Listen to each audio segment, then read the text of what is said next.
우리 하나님의 말씀은 누가복음 22장 35절에서 36절까지의 말씀입니다. 누가복음 22장 35절에서 36절.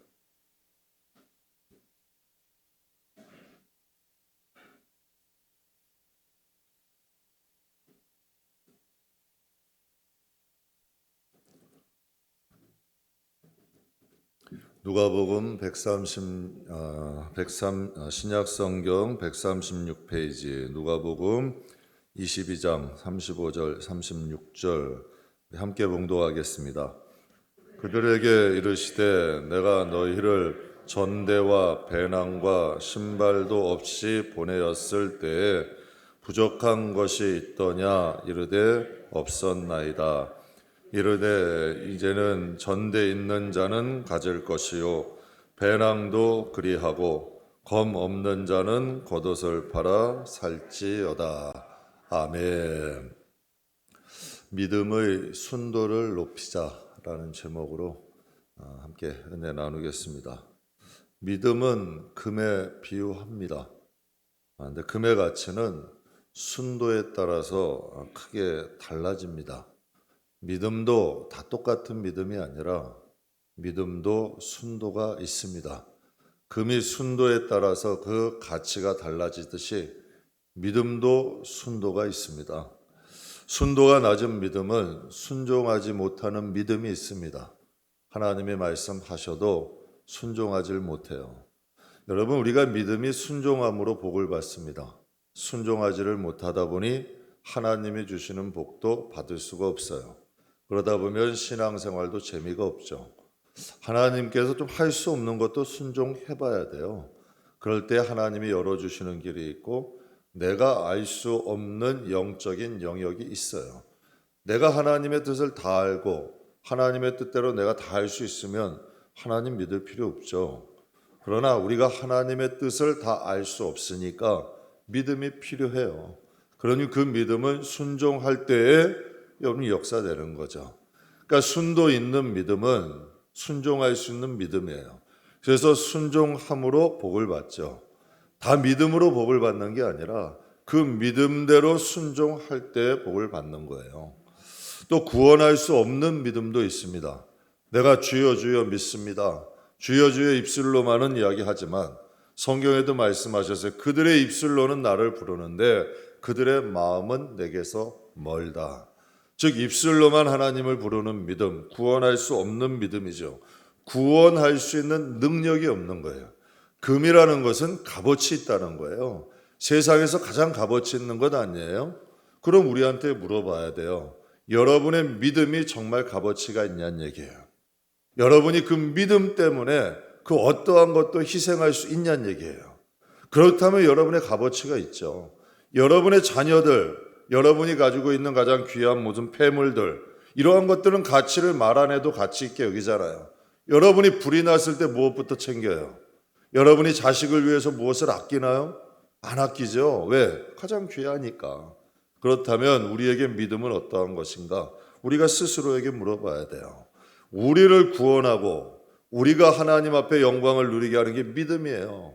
그런데 그 믿음이 가치가 없고 순도가 없다? 그런데 그 믿음으로 구원을 받고 영광을 얻을 수 있다? 그건 우리가 생각하는 착각이죠. 하나님은 분명히 그 믿음을 보신다고 하셨어요. 때로는 비도 오고 홍수도 내리고 바람도 불어서 우리의 믿음을 하나님께서 보신다고 하셨죠. 우리가 다 주여 믿습니다라고 끝나는 게 아니라 내가 올 때에 너희의 믿음을 보겠다 하셨어요. 각 사람의 믿음을 하나님이 보신다는 거죠. 찬송가 549장은 독일의 슈몰크 목사님이 작사한 찬송가입니다. 이 찬송가 가사가 참 아름다워요. 내 주여 뜻대로 행하시옵소서. 큰 근심 중에 낙심치 말게 하시고 이 세상 고락간 주 인도하시고 주님도 때로는 울기도 하셨네. 저 천성 가도록 고요히 가리니 날 주관하셔서 뜻대로 하소서. 살든지 죽든지 뜻대로 하소서. 참 가사가 아름답죠. 주님 뜻대로 살고자 하는.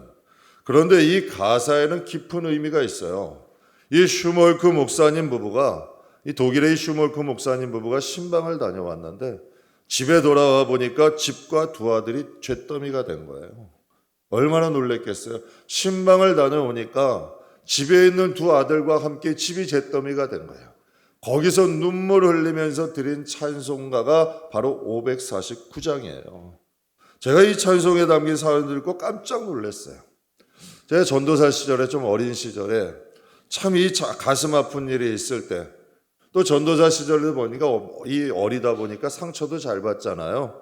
그러니까 주의 길을 가기 힘들고 어려울 때 이 찬송을 정말 많이 불렀어요. 내 주여 뜻대로 행하시옵소서. 주님도 때로는 울기도 하셨네. 이 말이 저는 크게 위로가 되더라고요. 주님도 때로는 울기도 하셨는데, 한데 이게 마음에 저도 위로가 많이 됐어요. 그리고 저천성가도록 고요히 가리니 날 주관하셔서 뜻대로 하소서. 살든지 죽든지 뜻대로 하소서. 제가 이 찬송가를 삼각산에 올라가서 정말 큰 목소리로 삼각산 떠나가도록 막 불렀던 기억이 나요. 삼각산에 올라가면 기도하기 전에 이 찬송을 그렇게 많이 불렀어요. 가슴이 아플 때, 때로는 아픈 일이 있을 때, 좀 주의 길을 가기가 힘들 때, 이 찬송가가 저에게는 공감이 된 거예요. 가사 하나하나가 너무 좋은 거야. 그러니까 이 어린 전도사의 그때 마음에도 이 찬송가 가사가 큰 위로가 되었던 거죠. 여러분, 목사님, 슈몰크 목사님이 이 찬송을, 이 가사를 고개 실어서 하나님께 드렸을 때 가슴이 저미는 아픔이었을 거예요. 불에 집이 탄 거면 괜찮은데 거기에 두 아들까지 잿더미 된 걸 보면 가슴이 저미지 않았겠어요? 그 곡조 있는 기도로 올렸던 이 찬송이, 이 가사가 수많은 믿음의 후손들에게 큰 힘과 용기가 된 거죠. 만약에 그분이 거기서 주저앉았다면, 그러나 여러분, 그 가운데서도 하나님을 바라보며 의지했던 그 신앙이 정말 후대에 우리들에게 큰 용기가 되고 힘이 되고 일어날 수 있는 힘이 되는 거죠. 예전에 섬기던 교회에 어린 딸을 둔 젊은 부부가 있었어요. 이 젊은 부부가 믿음이 오래 믿은 부부는 아닌데 믿음이 참 순수했어요. 하나님이 어린 딸을 주셨는데 인형처럼 이뻤어요. 정말 이뻤어요. 눈도 땡글하고 얼마나 이뻤는지 몰라. 그런데 이 어린 딸이 장기 미숙아야. 그러니까 장기 미숙하다 보니까 오래 살 수 없는 어린아이인 거예요. 그러니까 결국은 여러분, 부모의 사랑을 듬뿍 받았지만 어린 나이에 세상을 떠나고 말았어요. 그런데도 이 아이의 부모와 이모의 신앙이 정말 예뻤어요. 장기 미숙아인 것을 알면서도 정성껏 키웠고 하나님 나라 갈 때까지 예쁘게 보내줬어요. 그러니까 참 믿음이 좋더라고요. 하나님 원망할 수도 있잖아요. 얼마나 병원을 여러분 날마다 다니는 거예요. 아이가 그 장기가 미숙하니 먹는 걸 제대로 먹겠어요? 무엇을 알 수가 있겠어요? 모든 게 불편하지. 그런데도 하나님 앞에 가는 그날까지 이 아이를 이쁘게 키우더라고. 그래서 하나님 앞에까지도 예쁘게 보내준 거예요. 몇 년이 지났어요. 하나님께서 그 가정에 큰 선물을 주셨어요. 쌍둥이를 주셨는데 이란성 쌍둥이를 주신 거예요. 아들과 딸 이란성 쌍둥이를 주셔서 지금은 주 안에서 아주 행복하게 살고 있어요. 여러분, 믿음이라고 다 같은 믿음이 아니에요. 순도가 달라요. 슈몰크 목사님의 믿음이, 그 순도가 정금 아니에요. 그런 믿음은 순금이에요. 불순물이 하나도 없는 거야. 잡티 없는, 어떻게 두 아들이 잿더미 된 앞에서 하나님 앞에 여러분 그런 찬송을 드릴 수 있어요. 내 주여 뜻대로 행하시옵소서. 주님도 때로는 울기도 하셨네. 저 천성 가도록 나 고이 가리니 날 주관하셔서 뜻대로 하십시오. 살든지 죽든지 뜻대로 하십시오. 어떻게 이런 찬송가가 나와요? 젊은 부부 신앙생활 오래 하지 않았어요. 여러분, 우리 같으면 원망할 수 있지 않을까요? 하나님 왜 장기 미숙가를 저에게 주셨어요? 하나님 왜 이렇게 고생하게 하시고 수고하게 하세요? 그럴 수 있잖아요. 그런데 여러분, 그런 거 없이 예쁘게 키우다가 천국 보냈더라고요. 믿음에도 순도가 있어요. 오늘 본문 말씀에 70인의 제자들이 사역을 마치고 돌아왔을 때 오늘 예수님이 하신 말씀입니다. 예수님께서 70인의 제자들을 파송하실 때에 누가복음 10장에 이렇게 말씀하셨어요.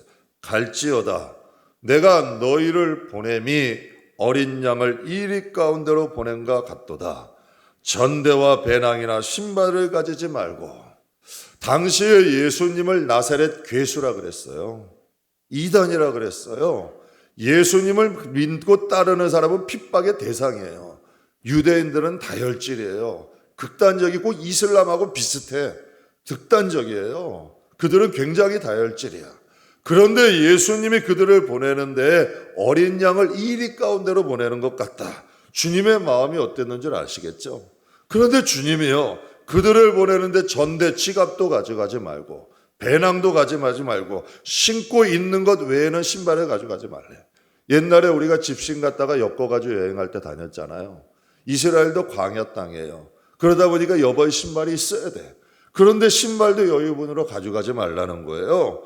여러분, 그냥 복음 전하는 것도 어려운데 박해를 각오해야 갈 수 있는데 가장 필요하고 기본적인 것도 가지고 가지 말라는 거예요. 여러분, 이거 얼마나 두렵겠어요. 갈 때 여러분 굶을지 어떻게 될지, 어떻게 여러분 노상에서 자게 될지, 광야에서 자게 될지, 이거 얼마나 두려움이 많겠어요. 그런데 오늘 본문 말씀에 70인의 이 사역 제자들이 다녀와서 사역을 마치고 돌아와서 제자들에게 말씀하셨어요. 내가 너희를 전대와 배낭과 신발도 없이 보내었을 때에 부족한 것이 있더냐? 이르되 없었나이다. 내가 너희를 보낼 때에 전대, 배낭, 신발도 없이 보냈는데 너희가 가서 부족함이 있더냐? 주님이 보내실 때에는 여러분 우리를 고생하라고 보내시는 게 아니에요. 주님이 여러분 할 수 없는 일을 행하라고 하시는 분이 아니라는 거죠. 주님이 보내실 때에 그들이 갔을 때에 돌아오니 아무것도 부족한 것이 없었습니다. 그들이 떠날 때는 얼마나 두려웠겠어요. 얼마나 불안했겠어요. 주님 말씀대로 순종하고 가라보니 그들이 생각지도 못한 일들이 벌어진 거예요. 제가 이 믿음으로 살 때 이런 일을 참 많이 경험해요. 저도 알 수 없고 생각할 수 없는 길을 내디디며 갈 때가 많아요. 그런데 참 이상하게요. 하나님의 뜻이고 하나님이 원하시는 길이면 막상 부딪혀 보면 길이 열리는 경우들이 많아요. 하나님이 우리의 믿음을 돌아보시는 거죠. 아무것도 여러분 없이 오직 주의 말씀만을 믿고 나아갔을 때 믿음대로 되어지고 부족함이 없인 것을 경험하게 되는 경우들이 많아요. 저희도 개척할 때 다 맨 땅에 개척 안 되는 시대라고 했어요. 그게 사실이고, 또 저희는 여러분 제가 가끔 말씀드리지만 여태 목회하면서 특별헌금 한 번도 안 했어요. 제가 또 헌금 주보에다 실지도 않고, 여러분이 하나님 앞에 왜 예물이라는 건 하나님 앞에 정직하게 드려야 돼요. 그 마음이 없는 예물은 하나님이 기뻐하시지 않거든. 그러니까 여러분의 드리는 예물이 여러분과 여러분의 예물이 함께 받으시기를 원하는 거예요. 그러니까 한번 천국 가보세요. 사람들에게 자랑하고 드러냈던 것을 아무것도 기억이 안 될 거예요. 그러나 여러분 남모르게 우리 교회 헌신하는 분들 정말 많아요. 제가 드러내놓고 자랑하고 싶은 분들도 많아. 그러나 안 하는 거예요. 왜? 하나님 나라 가서 받으시라고. 하나님은 기억하시니까. 하나님은 아시거든. 오늘 본문에 사역을 다녀온 그들에게 말씀하셨습니다. 이르시되 이제는 전대 있는 자는 갖고 배낭도 그리해라. 하나님, 예수님이 이제는 가져라는 거예요. 그러면 예수님의 마음이 뭐예요? 전대와 배낭 없이도 한번 살아보라는 거예요. 전대와 배낭 무엇인지 우리는 다 예비되고 계획된 일만 하려고 그러는 경우들이 많아요. 근데 때로는 하나님이 믿음대로 가기를 원하실 때가 있어요. 우리는 내 계산대로 이해되고 뭔가가 돼야 한단 말이에요. 내가 할 수 있는 일, 내가 감당할 수 있는 일, 하나님의 뜻과는 상관없이 내 생각대로 살아갈 때가 많아요. 근데 믿음 생활은 그게 아니에요. 하나님의 뜻대로 살아가는 거지. 하나님의 뜻이라면 믿음으로 한번 가봐야 돼요. 거기에 하나님의 더 큰 은혜도 있고 큰 복도 있어요. 그래서 성경에도 말씀하시잖아요. 하나님이 주시는 복은 흑암 가운데 숨겨져 있고 은밀한 가운데 감춰져 있대. 근데 그걸 누가 찾아요? 하나님을 믿음으로 갈 수 있는 사람이 가는 거지. 예수님은 그들에게 전대 없이 배낭 없이 사는 거 힘들죠. 여러분, 다 그런 게 예비돼야 살 수 있죠. 그러나 하나님께서는 그것 없이도 한번 가봐라. 믿음의 훈련을 시키시는 거예요. 저희 목양실이 남양이에요. 7층이다 보니까 여름에 지열이 받으면 굉장히 더워요. 그리고 남양이다 보니까 옥상에서 열도 받고 남양이다 보니 하루 종일 빛이 들어오다 보니까 굉장히 더워요. 개척할 때 본당에다가는 냉난방기를 아주 좋은 거를 설치했어요. 예배가 일단 우선이니까. 근데 목양실에는 설치를 못했어요. 재정도 안 되고 굳이 목양실에는 설치할 필요 없을 것 같아서 설치를 안 했는데 여름에 되면 온도계가 정말 39도, 40도까지 올라가요. 정말 덥더라고요.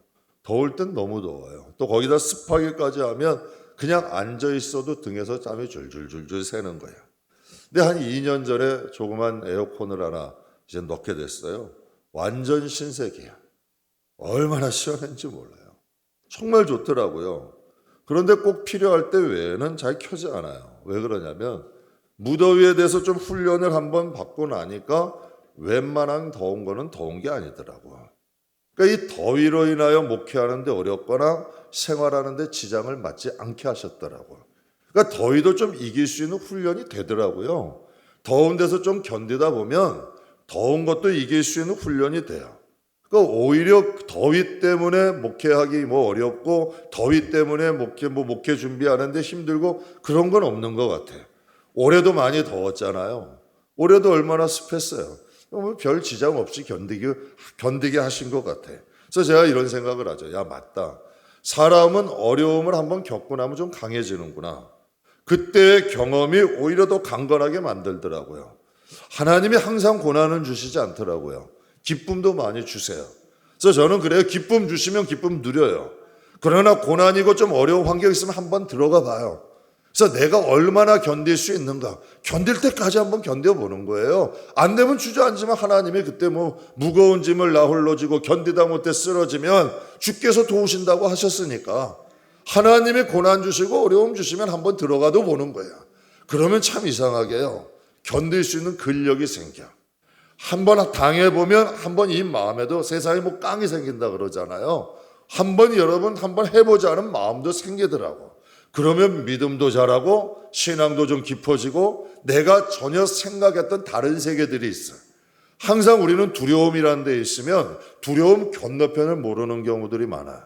그런데 그 두려움 속에 한번 빠져보면 다른 게 또 있더라고요. 사람이 죽으라는 법은 없더라고. 정말 죽으려고 들어가도 죽으라는 법이 없어. 오히려 거기에 기회가 있는 경우도 있고 거기에 오히려 보화가 감춰 있는 경우들이 있어. 하나님이 사람도 쓰시고 환경도 쓰시고 하나님의 역사와 능력이 나타나는 것을 경험하게 돼요. 그래서 우리가 하나님께서는 조금은 궁핍하게도 하시고 조금은 여러분 불편한 환경도 하나님께서 우리를 겪게 하실 때도 있어요. 때로는 여러분 우리가 이 세상 살아갈 때 하나님을 믿고 나가야 할 때가 있어요. 그런데도 우리는 그걸 못 떠들는 거예요. 그래서 제가 찬송가 중에서 깊은 바다에 들어가야 되는데 찰싹거리는 파도 무서워서 바다에 못 들어가는 사람들이 많잖아요. 성도들도 그런 경우들이 많아요. 평생 익숙하게 내 생각대로 살던 사람은 항상 내 생각에 맞아야 해. 근데 하나님의 뜻과 하나님의 뜻은 예수를 믿는다고 하는데도 하나님의 뜻이 아니라 내 생각 안에서 내 믿음 안에서 그러니까 정죄하기도 하고 판단하기도 하는 거예요. 왜? 이해하지 못한다는 거지. 근데 여러분 인생 살다 보면 그렇지 않아요. 하나님의 역사, 하나님의 세계를 어떻게 내가 다 이해해요? 어떻게 내가 다 알 수 있어요? 내 인생도 모르는데 그 사람 영혼들을 향한 하나님의 뜻을 어떻게 알 수 있어요? 그 영혼의 장차 어떻게 될 줄 어떻게 알아요? 그건 아무도 모르는 거야. 그러니까 때로는 우리가 이 믿음의 세계를 갈 때 세상에 길들여지면 안 돼요. 믿음으로 반응해야 될 때가 있어요. 세상에 길들여지고 세상의 지식에 길들여지고 세상의 환경에 길들여지면 믿음의 길은 못 따라가는 거야. 항상 한계를 내가 정해. 근데 성경은 말씀하시잖아요. 내 길은 너희 길과 다르고 내 생각은 너희 생각과 다르다. 하나님께 맡겼으면 진짜 맡겨야죠. 맡기는 척만 하고 내가 항상 도망갈 궁리하고 있으면 그 인생이 여러분 하나님의 인도함에 깊은 곳으로 못 들어가는 거예요. 우리의 신앙도 잘하지 아니하고 하나님이 나를 향하여 예비한 그 은혜를 누릴 수도 없는 거죠. 저는 교회를 정하는 조건 중에 하나가 주차장이라는 말을 들은 적이 있어요. 요즘은 저희 현대인들 젊은 사람들은 편리한 걸 좋아해요. 편한 걸 좋아해요. 교회에 그것에서 무슨 복음을 전하고 어떠한 말씀을 전하고 또 내가 정말 저 교회 가서 유익하고 기도해보고 결정하는 게 아니라 그냥 교회면 다 교회래. 그분들 어떤 분들 다 교회면 똑같은 교회. 정말 똑같은 교회예요? 정말 여러분 설교면 다 똑같은 설교예요? 저도 목회자지만 인터넷 유튜브 함부로 안 들어요. 웬만하면 고르고 골라서 딱 들어야 될 것들만 듣지 함부로 안 들어요. 왜? 지식은 때를 묻어요. 그 지식이 나를 더럽힐 수도 있고 망가뜨릴 수도 있는 거예요. 여러분 아이들 학교 아무데나 보내고 선생님 아무나 보내요? 우리 딸아이도 보면 뭐 레슨하면 레슨 이제 가르치고 부모들하고 상담하게 되면 꼬치꼬치 따진대요. 다 물어보고 하고서 결정하는 거야. 아이를 맡기는데 내 영혼을 맡기는데 어떻게 함부로 주차장 보고 결정한다? 전 그런 생각이에요. 그 사람이 넓은 주차장 조건 찾아가서 그 믿음이 성장할까? 어려운 시련이나 고난 만나면 신앙의 힘으로 정말 이겨내고 믿음도 잘하고 하나님의 은혜도 경험하며 살아갈 수 있을까? 믿음이 얼마나 중요한데요. 믿음은 순도를 높여야 돼요. 믿음은 자라야 돼요. 커져야 돼요. 성장해야 돼요. 그래야 그 믿음으로 반응해야 돼요. 내 머리로 사는 게 아니라 성도는 믿음으로 사는 거예요. 그래서 하나님을 믿음으로 결정하고 기도하고 믿고 신뢰하며 나가는 거예요. 물론 길을 가기 전에는 기도하고 신중하고 판단했으면 일단 결정하면 무조건 가는 거예요. 그 길이 힘들고 어려워도 일단 가보면 그곳에서 결정이 되더라고요. 그래서 인생이 그렇게 복잡하지가 않더라고요. 믿음 안에 사는 사람은 무엇을 결정하는 게 아니에요. 무엇을 하나님이 결정하는 거고 나는 어떻게 하면 잘할 수 있을까? 그거 결정하면 되는 거예요. 그러니 인생이 그렇게 어렵지 않죠. 그러나 항상 우리 기도하잖아요. 하나님 우리의 길을 인도하시고 복된 길로 인도하시고 축복된 길로 우리가 기도했으면 그 큰 길은 하나님이 인도하시는 거죠. 어떤 50대 남자분이 서울을 살다가 피치 못할 사정으로 지방으로 이사를 하게 됐어요. 이제 가까운 동네에 보니까 단독 건물 교회를 찾아갔대요. 근데 이제 단독 건물 교회를 큰 교회를 딱 찾아갔는데 모든 게 자리가 딱 잡혀 있었고 보니까 자기가 할 일이 없더래요. 그래서 근처에 삼각교회를 한번 찾아갔대요. 갔더니 찬양 인도하는 분도 없고 아이들은 몇 명 다니는데 아이들 가르치는 선생님도 없다라는 거예요. 그래가지고 그분은 교회를 정하는 조건이 하나님을 위해서 할 수 있는 일이 있느냐가 이분의 조건이에요. 방관자가 아니라 헌신자인 거죠. 그래서 여러분 그분 노래 잘 못하신대요. 그런데도 찬양 인도자가 없으니까 못하는 노래지만 그 교회에서 찬양 인도하셨대요. 50대 남자분인데 유치부 아이들이 다 올라 다니는데 그 아이들을 어떻게 해줘야 목사님이 교회가 조금 자리를 잡을 것 같으니까 그 아이들 데리고 유치부 교사 하셨대. 여러분 이거 50대 남자분이 할 수 있는 일 아니에요. 무슨 찬양단은 노래 잘해야 하나님의 성경에 그런 게 어디 있어요. 마음 받으시고 정성 받으시는 거지. 그리고 아이들 내가 필요한 일을 해드리는 거지. 그러니까 집사님으로 인해서 그 집사님 처음에는 집사님이었는데 그 집사님이 그 교회를 가게 되고 그 교회가 이제 성장하게 되면서 건축까지 하게 됐대요. 그래서 이제 그 집사님이 이제 그 교회에서 장로님이 되고 지금은 교회에서 아주 존경받는 장로님이 됐어요. 그러니까 이 믿음의 순도가 다르죠. 믿음의 질이 달라요. 우리는 항상 내가 할 수 있는 일, 낯나는 일, 좀 뭔가 내 피곤하고 힘들면 안 해요. 아니에요. 하나님이 원하시는 일이라면 할 수 있어야죠. 하나님이 원하시고 하나님이 기뻐하시는 일이라면 해야죠. 그곳에 보게 되는 경우들이 많아요. 하나님은 먼저 숙제를 내주세요. 그 숙제를 통하여 축복하시는 분이야. 근데 내가 원하고 내가 바라고 내가 무엇인가 짐되는 건 안 하려고 한다면 하나님이 어떻게 축복을 받아요? 가끔 가다가 신앙생활 하다 보면은 저도 신앙생활이라고 저는 생각하는데 버거운 짐이 있을 때가 있어요. 어떠한 권사님이나 집사님을 통하여 목사님 이건 어떻게 이렇게 했으면 좋겠어요.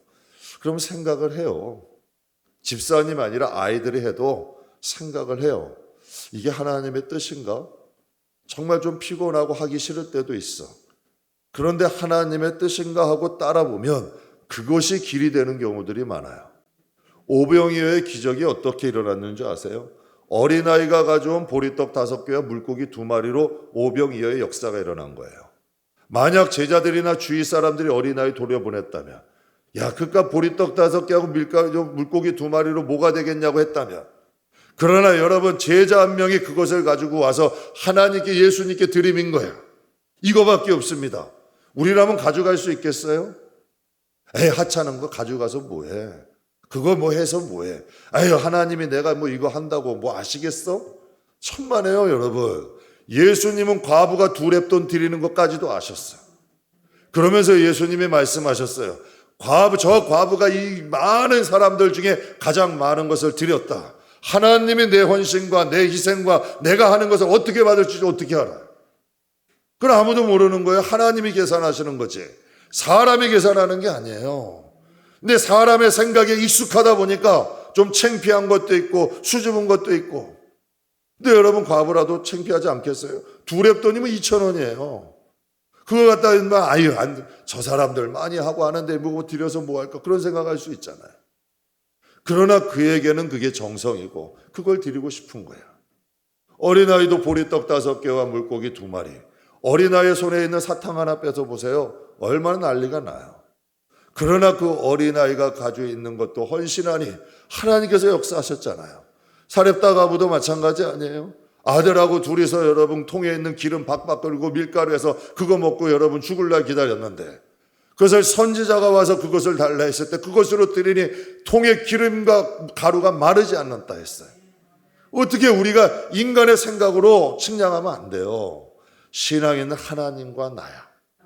내 형편과 사정을 아시는 하나님. 그래서 정말 힘들고 기도하기 싫을 때가 있어요. 때로는 몸이 너무 피곤해서 그냥 교회 하루 쉬고 싶을 때도 있고 하기 싫을 때, 교회 일이 너무 힘겨워서 하기 싫을 때도 있어요. 그런데 육체가 힘들면 그럴 수 있잖아요. 그럴 때는 오히려 고집 부려서 오는 경우들이 많아요. 그래, 이 힘들고 어렵지만 이때 한번 드려보자. 근데 그걸 하나님이 근데 참 이상하게요. 일으켜서 올 때는 힘들어. 갈 때는 찬양하면서 가요. 제가 그런 경우 많이 경험해요. 돌아갈 때는 찬양하면서 경험해요. 한 목사님이 예전에 이제 있었던 이야기인데 한 병자 신방을 갔어요. 병자가 너무 아파가지고 몰골이 바싹 말라 뼈만 남았고 일어나지도 못하는 병자예요. 근데 가서 이제 기도를 해주면서 이 목사님이 그분에게 이렇게 얘기를 해요. 이제 옛날에는 수도가가 다 밖에 있었어요. 화장실도 밖에 있고 수도가가 마당에 있었잖아요. 이분한테 그렇게 말씀하시는 거예요. 집사님, 성도님, 저 마당에 어떻게 하든 기어서 가서라도 저 가당에 가서 물 한 모금 두고 오세요. 기도를 하시더니 그걸 숙제를 낸 거예요. 근데 주위 사람들은 어떻게 생각하겠어요? 일어나지 못하는 사람에게 기도나 해주고 갈 것이지. 와서 그 얘기를 해준 거예요. 그런데 이분이 그걸 순종하는 거예요. 그 기어가가지고 마당에서 물 한 모금을 마시고 오는 거예요. 근데 기적이 일어나는 거죠. 그분이 신방을 마치고 돌아갔는데 저녁부터 이분이 미움을 달라기 시작하고 먹을 것을 찾기 시작하는 거예요. 결국은 여러분 건강하게 회복되셨대요. 이게 어떻게 의학적으로나 어떻게 설명이 가능해요? 우리의 삶이 힘들 때도 있고 고될 때도 있어요. 그러나 정말 하나님의 도우심을 원하고 하나님의 뜻을 원한다면 나를 향한 하나님의 여러분 뜻이 있어요. 우리의 마음이 알아요. 하나님의 여러분 기회라는 것이 작업복을 입은 노동자같이 온데 에디슨이 한 말이에요. 참 그 발명가의 눈에도 그렇게 얘기를 해요. 기회라는 것은 작업복을 입은 노동자같이 와서 사람들이 잘 거들떠보지 않는다는 거예요. 근데 그게 기회라는 거야. 때로는 하나님께서 내가 힘겹고 버거운 숙제가 있어도 이게 하나님의 뜻이라면 한번 갈 수 있는 믿음의 사람이 돼야 돼요. 아브라함에게 하나님이 이렇게 말씀하셨어요. 창세기 22장에 보면 여호와께서 이르시되 내 아들 내 사랑하는 독자 이삭을 데리고 모리아 땅으로 가서 내가 내게 일러준 산 거기서 그를 번제로 드리라. 아브라함이 아침에 일찍 일어나 나귀의 안장을 지우고 두 종과 그 아들 이삭을 데리고. 여러분, 여기 말씀은 너 사랑하는 독자, 번제라는 건 태워서 드리라는 거야. 사랑하는 독자를 번제로 드리라. 그런데 이 아브라함은 고민을 하지 않아요. 아침에 일찍 일어나서 사라고 상의도 하지 아니에요. 그러니까 아브라함의 믿음은 뭐예요? 일단 말씀하시면 순종부터 하는 거예요. 근데 여러분, 가만 성도들 일단 말씀하시면 여러분 안 된다부터 하는 분들이 있어. 일단 생각해 보지도 않아. 일단 하나님이 무엇인가 말씀하시고 우리에게 무엇인가 나에게 뭔가 하나님이 요구하시는 게 있어. 마음에 다 본인은 알아. 근데도 괴로워도 이게 먼저 이걸 갖다가 사양하는 거야. 여러분, 하나님의 말씀일 수도 있어요. 아브라함에게도 부지 중에 천사가 찾아와. 하나님이 찾아오신 거예요. 천사와 하나님이 같이 오신 거야. 성경에 보면. 그러니까 부지 중에 오신 거예요. 그런데도 그 부지 중에 온 손님을 아브라함은 300명이 넘는 군사도 있었어요. 여러분, 거부해요. 그런데 그가 그 천사와 하나님을 소를 잡고 떡을 만들어서 극진히 대접했다. 영감이 있는 거예요. 뭔가가 영적인 영감이 깨어 있는 사람이야. 그래서 하나님이 말씀하시잖아요. 너희는 낮의 아들이기 때문에 예수님이 도적같이 오시지 않는데 왜 항상 깨어서 준비하고 있는 사람이니까. 저는 저와 여러분이 사람 보고 신앙생활하지 말고 하나님 일도 사람 보고 하지 말고 하나님이 기뻐하실 일을 하세요. 제가 목회하면서도 저도 신앙생활 오면서도 사람은 도움이 1도 안 돼요. 되는 것 같은데 여러분 결국에는 다 밑빠진 독이야. 그런데 하나님 보고 한 것은 힘든데 나중엔 채워져. 사람의 인정은 지나가면 아무것도 아니야. 근데 하나님의 뜻대로 하면 그것은 쌓여. 약속이 있고 열매가 있어요. 그래서 무슨 일을 하든지 사람 보고 하지 말고 하나님 보고 하시라는 거예요. 그래서 하나님 일은 하나님 보고 해야 돼요. 그러니까 이 아브라함의 믿음은 일단 말씀하시면 순종하고 보는 거예요. 그러니까 일단 믿고 헤쳐나가는 거죠. 그렇게 하면 어떠한 일이 일어나는 줄 아세요? 믿음의 불순물이 빠져. 불순종하고 싶은 욕구들이 누구나 다 있어요. 하나님, 여러분 힘들고 거역하고 뭔가 여러분 이런 거 쉬우고 좋은, 이 인간은 다 본능이야 그게. 근데 그러한 것들이 믿음의 불순물이야. 믿음대로 살아가는데 우리를 하나님의 뜻대로 살지 못하게 하는 불순물들이에요. 그런데 하나님 말씀대로 순종하고 하나님 말씀대로 살아가고 하나님 인도하는 대로 살다 보면 우리의 옛사람의 성품들이 다 사라지기 시작하는 거예요. 그래서 욥이 기가 막힌 고백을 하자. 내가 가는 길을 그가 아신다니. 이게 얼마나 황당한 말이에요. 나는 도통 모르겠다는 뜻이야. 그러나 내가 가는 길을 그가 아나니 순종하고 따라갔더니 나를 순금같이 만드실 것이다. 때로는 하나님이, 저도 IQ가 나쁘지는 않거든요. 근데 목회하다 보면 하나님이 저를 무너뜨릴 때가 많아. 내 생각엔 이거다. 사람은 시키지 않아도 계산이 탁탁탁탁 돼. 그냥 척척척척 나오게 돼 있어. 시키지 않아도. 야, 이건 이거. 그런데 그런 것들을 산산히 무너뜨리실 때가 많아. 이건 분명히 돼야 되는 일이고 잘 될 것 같고 이건 참 진짜 소위 말하는 대박같이 될 수 있어. 그런데 산산히 무너지는 경우가 많아. 이건 안 될 것 같고 하찮은 것 같고 저분이 통하여 뭐가 되겠어? 이런 경우가 되겠는데 정말 하나님께서 하찮은 것 같고 하찮은 일 같고 하찮은 사람같이 보일 수도 있는데 그런 사람과 환경을 통하여 열리는 경우들이 더 많아요. 그래서 생각하죠. 사람 함부로 하지 말고 어떠한 상황도 항상 신중히 하자. 왜? 하나님은 사람을 통해 역사하시고 환경을 통해 길을 열어주시거든. 하나님이 일하시는 거예요. 여러분, 우리의 믿음의 불순물이 빠지고 믿음의 순도가 높아지면 일어나는 일이 마귀가 틈타지 못해요. 먼저 못한다, 먼저 안 된다, 하나님이 일할 수 없는 마음이야. 여러분의 믿음도 한번 보세요. 나는 먼저 안 된다, 먼저 못한다 부터 하는 마음이라면 하나님이 같이 할 수 없는 마음이야. 그러니까 여러분의 믿음이 사람들이 볼 때 좀 바보같이 보면 어때요? 하나님이 바보를 좋아하시는걸? 사람이 바보같이 보여도 하나님께 복을 받으면 그게 좋은 거 아니에요? 하나님이 축복하시는 가정 되면 그게 좋은 거 아니냐고요. 사람들이 바보같이 보면 어떻고 사람들이 좀 무시하면 어때? 결국은 하나님이 높여주실 텐데. 하나님이 높여주신다니까요. 그래서 겸손은 종기의 앞잡이라고 말씀하시잖아요. 하나님이 여러분 정말 우리가 하나님을 신뢰한다면 하나님이 역사하시는 방법이 있어요.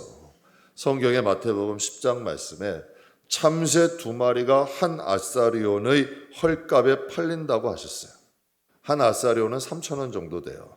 그러나 그 참새도 하나님이 허락하지 않으시면 땅에 떨어지지 않는다.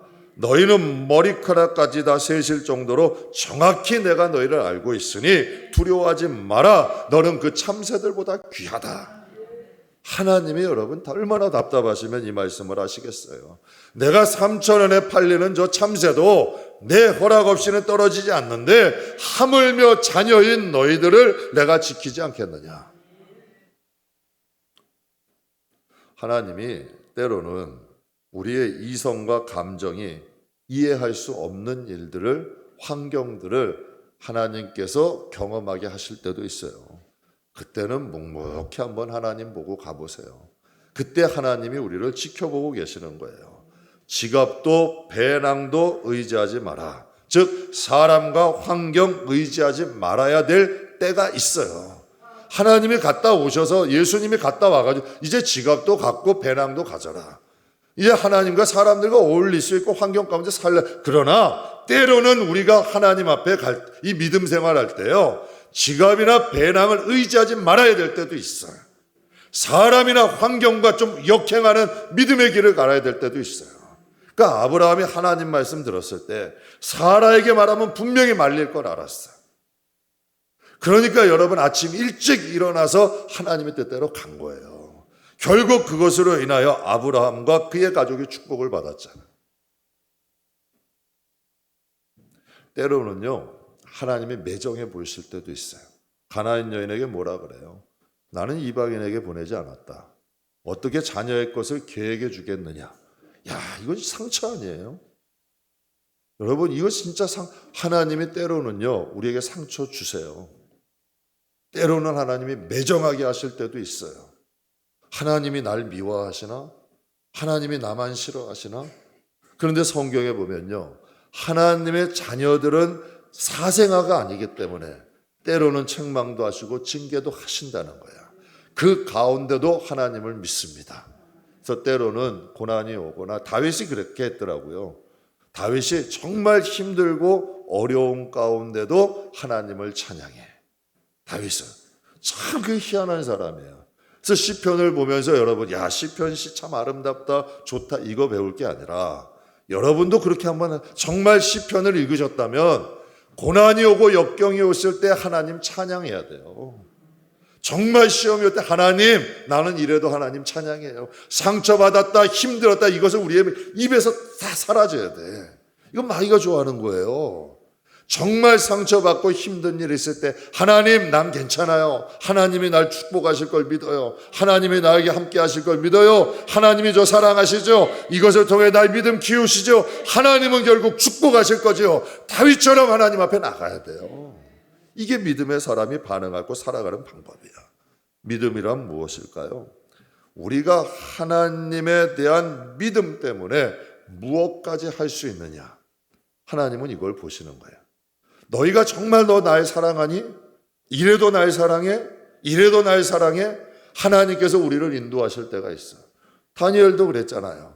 너 사자굴에 들어가도 우상에게 절 안 할 거야? 사자굴에 들어가도 타협 안 할 거야? 사드락 메삭 아베누고도 에스도도 다 똑같은 시험 아니에요?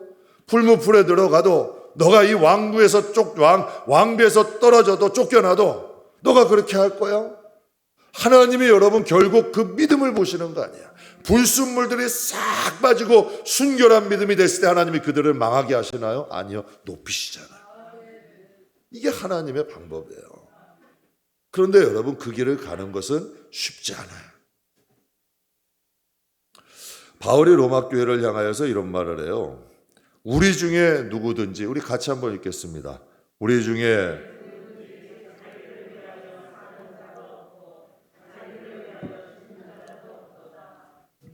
살아도 주를 위하여 살고 죽어도 주를 위하여 죽나니 그러므로 사나 죽으나 우리가 주의 것이로다. 이것은 바울의 고백이 아니라 로마 교회인들과 공감하면서 한 얘기예요. 우리 중에 나뿐만 아니라 우리 중에 누구든지 자기를 위해 사는 자가 없고, 우리는 예수를 믿는데요, 예수님이 나를 도와주는 분으로 알더라고요. 아니에요.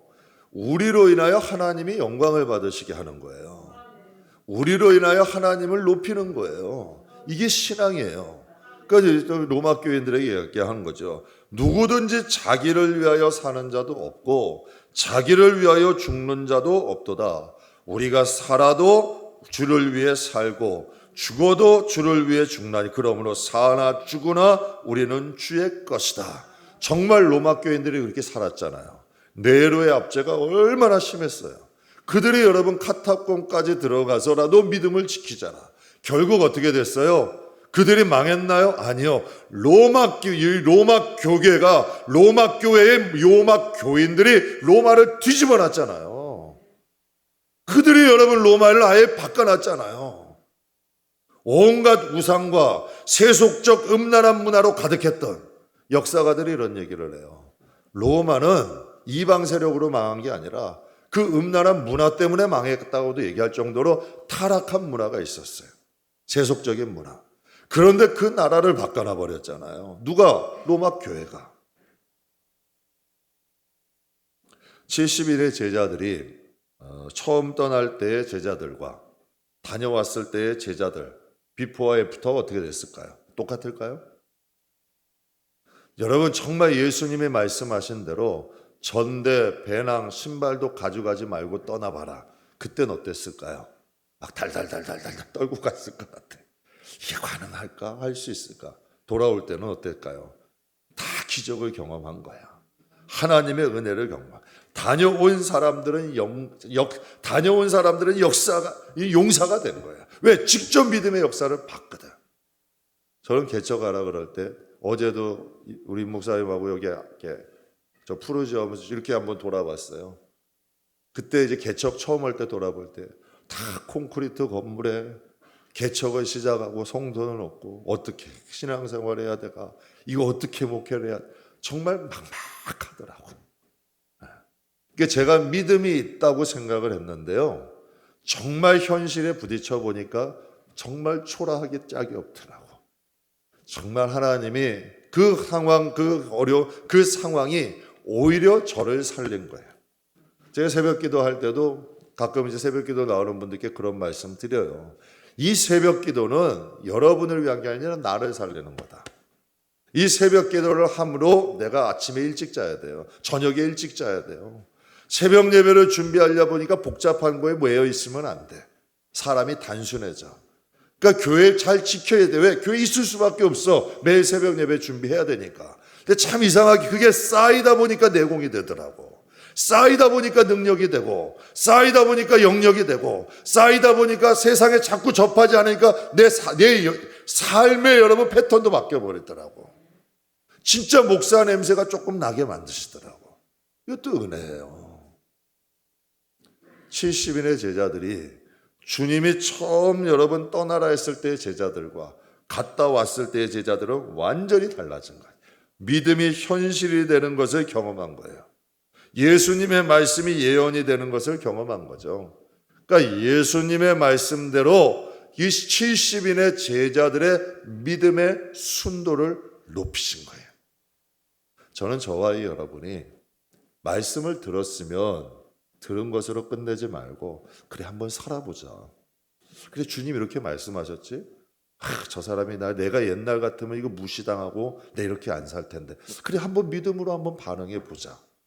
한번 하나님 말씀대로 한번 살아가 보자. 이게 연습하는 거예요. 그래서 여러분 부딪혀 보는 거예요. 그러다 보면 정말 하나님이 내 가까이 계심을 경험하게 돼요. 그래서 욥에 아까 말씀드린 것처럼 그러나 욥기 23장에 그러나 내가 가는 길을 그가 아시나니 그가 나를 단련하신 후에는 내가 순금같이 되어 나오리라. 정말 욥이 순금이 됐잖아요. 그리고 하나님이 결국 그를 축복하셨잖아요. 말씀 마무리하겠습니다. 욥의 고백처럼 여러분과 제가 하나님의 나라 갑니다. 정말 머지않아 가요. 우리의 믿음이 순금 같은 믿음 돼야 돼요. 순도 떨어지는 잡금 같은 믿음, 정말 구원할 수조차도 없는 믿음, 순종은 여러분 해보지도 못한 믿음, 이건 천국에서 인정받을 수 있는 믿음이 아니에요.